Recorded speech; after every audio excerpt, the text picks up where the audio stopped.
Kamarádi, rodino, zdravíme vás opět. Já jsem Filip, to je Karol, kdo nás ještě nezná. Asi většina. Jsme stále na Floridě. Jsme stále na Floridě a dneska je hezky. Je pořád hezky? Chtěli jsme vám... Jako každý den tady? Chtěli jsme vám říct, proč jsme vůbec jeli do Ameriky, proč jsme se rozhodli jet na Floridu v roce 2019 a... Jsme mlžej brýle z toho horka. Jaký máme důvody? Každý máme nějaký společný důvody, proč jsme se rozhodli jet na Floridu a každý máme nějaký i svůj vlastní. Takže rozhodli jsme se v roce 2019, že vlastně nechceme že vlastně nechceme trávit zimu v České republice. Nemáme rádi zimu, přišla nám to tam deprese. Byla nám tam zima prostě. Byla nám tam zima. Takže vlastně už od začátku roku 2019 už jsme jako přemýšleli, hele, musíme něco udělat pro to, aby jsme odjeli pryč na příští zimu. No a já jsem přišel s nápadem, že pojedeme do Austrálie. Který vyšel. Skoro. Začali jsme si dělat víza. Začali jsme si dělat víza, všechno bylo v pohodě. No a vlastně my jsme si to naplánovali, takže ještě předtím, než pojedeme do Austrálie, si vyřídí víza a všechno, tak pojedeme někam jinam. A jeli jsme na Floridu. Takže původní plán byl 6-7 měsíců na Floridě a potom jet přímo z Floridy do Austrálie, letět. No a to nějak nevyšlo. Takže hlavní důvod byl prostě vypadnout z Česka, zažít něco nového, změnit místo, prostě poznat nový lidi, cestovat. Já jsem nikdy v Americe předtím nebyla, takže pro mě to byl úplně sen. Ježišmarja, podívám se prostě do Ameriky, podívám se na Floridu.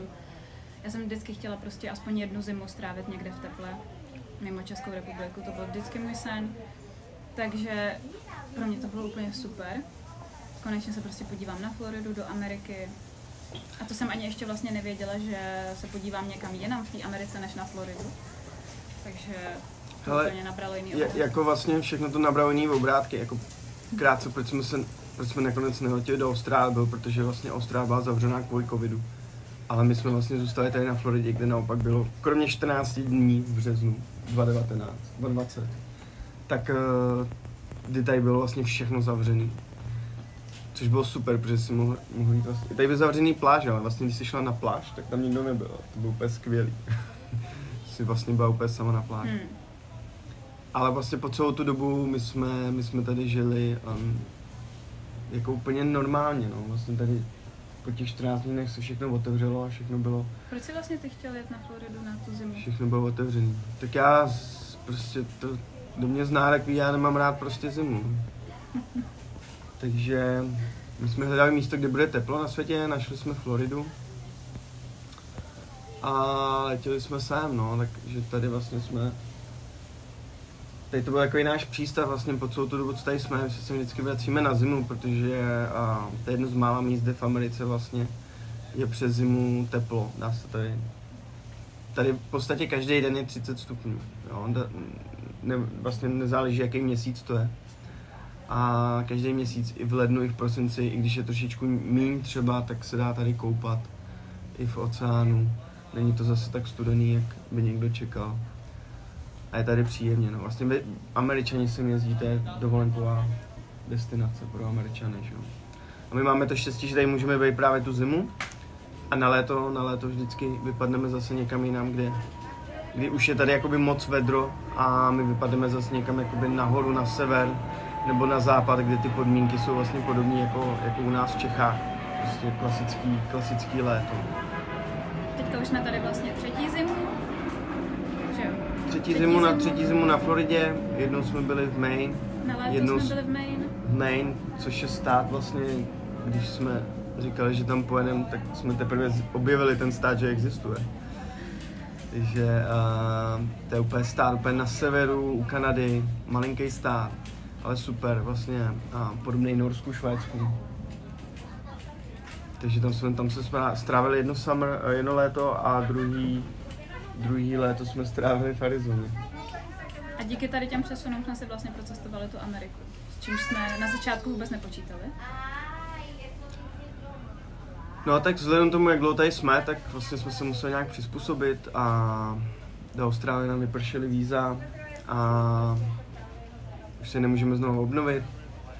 Ta cesta tam je teď vlastně komplikovaná, takže tak nějak jsme vlastně přesměrovali naši energii a sem do Ameriky. A je to trošičku paradoxní, protože vlastně já už jsem tady podruhé a nikdy jsem to cestu neplánoval. Ale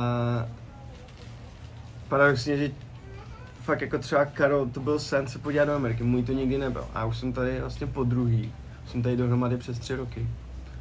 A víc a víc jako tu Ameriku začínám mít rád.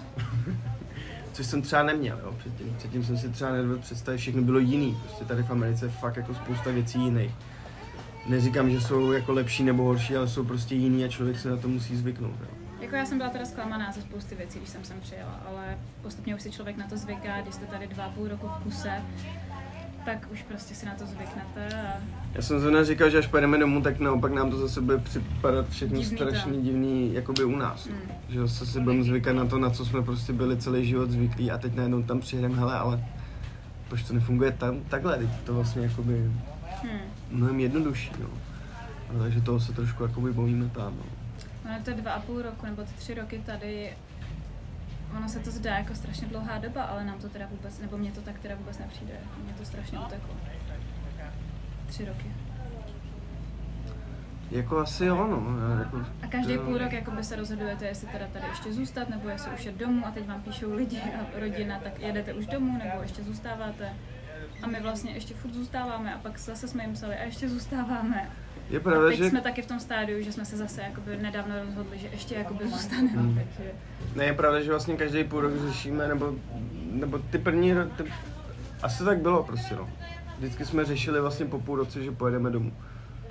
Nebo byli jsme tak naladění, že prostě půl roku pojedeme domů, pak jsme řekli, OK, pojedeme, hele, ještě zkusíme prostě, pojedeme do Maine. Potom prostě už jsme byli rozhodlí, jo, že prostě pojedeme a pojedeme domů. Ale vlastně zase jako to ovlivnil ten covid, protože my jsme vlastně říkali, v Evropě byl lockdown. Se říkají, přece se nepojedeme zamknout domů, radši pojedeme prostě zpátky na Floridu, kde víme, že prostě můžeme normálně jakoby žít jako normálně, jako jsme žili předtím. A takže jsme zase zpátky na Floridu. A hlavně taky během té pandemie prostě bylo všechno strašně levné, protože v Americe nebyli žádní turisti, takže všechny prostě hotely, všechno šlo strašně dolů cenově. A díky tomu jsme se vlastně i procestovali tu Ameriku za úplně perfektní ceny. Velký města, destinace prostě hodně turistický, prázdný, nikdo nikde. Jako, proč by se někdo vracel zpátky domů, že jo? Když prostě má takovouhle možnost. Jako prostě jsme to, řekli jsme si, hele, musíme prostě, máme teďka možnost prostě tyhle ty zážitky, tyhle ty destinace prostě vidět, skoro prázdný, ne, zalevno. Jako prostě byli jsme, já nevím, kdo, určitě spousta z vás byla třeba v New Yorku a navštívil nějaký jako atrakce. My jsme tam byli, když tam nebyl nikdo prostě, nikdo tam nebyl. My jsme byli na Empire State Building sami. No. Sami. Máme natočený video, prostě to vám prostě pustíme, jak jdeme těma branama. A nikdo tam není, jo. Žádná fronta není. Žádná fronta není, nahoře jsme prostě byli sami. Úplně prostě masakr. Jo. V New Yorku Golden Bridge, to je v Kalifornii. Brooklyn Bridge, děkuju. Na Brooklyn Bridge tak jsme byli prostě taky sami.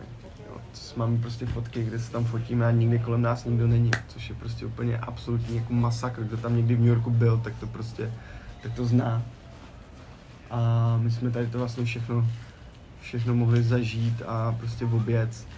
Na Manhattanu jsme bydleli na Times Square, za nesmysl, já nevím, pod $100 jsme platili, což je v Americe jako za ubytování úplně nejvíc cheap hotel a my jsme bydleli úplně v top patře. Myslím, že teď stojí tak kolem $300 ten hotel. Úplně v top, to možná i víc, 500-600 možná. Je to možné. Jsme bydleli úplně v top patře prostě s výhledem na Manhattan, jako prostě masakr.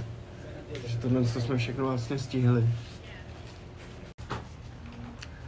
Takže pokud se vám líbilo toto video a chcete vidět víc, tak nám dejte like. Karolína bude moc ráda, ona ráda sbírá lajky. Dejte nám vědět, jestli se vám to líbí, jestli vás to zajímá. Dejte nám like, nebo nás subscribejte. Tak jo, uvidíme se příště. Čau. Čus.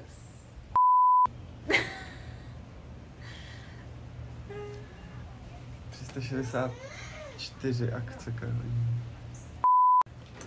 Jo, ještě jsem vám chtěl říct, že tady pořád hezky. Jako fakt pořád. Ale to teda vůbec není pravda. V Arizoně je víc slunečných dní než na Floridě, tady skoro furt prší. Za hodinu začne pršet. To začne, ale teď je hezky Furt celý den. prší. Celý den je hezky. Jsi to má aligátor. Hele, tohle ale jako ne, tady já nebudu.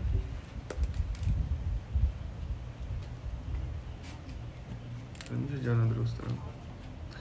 Nic, byli jsme vykouřený.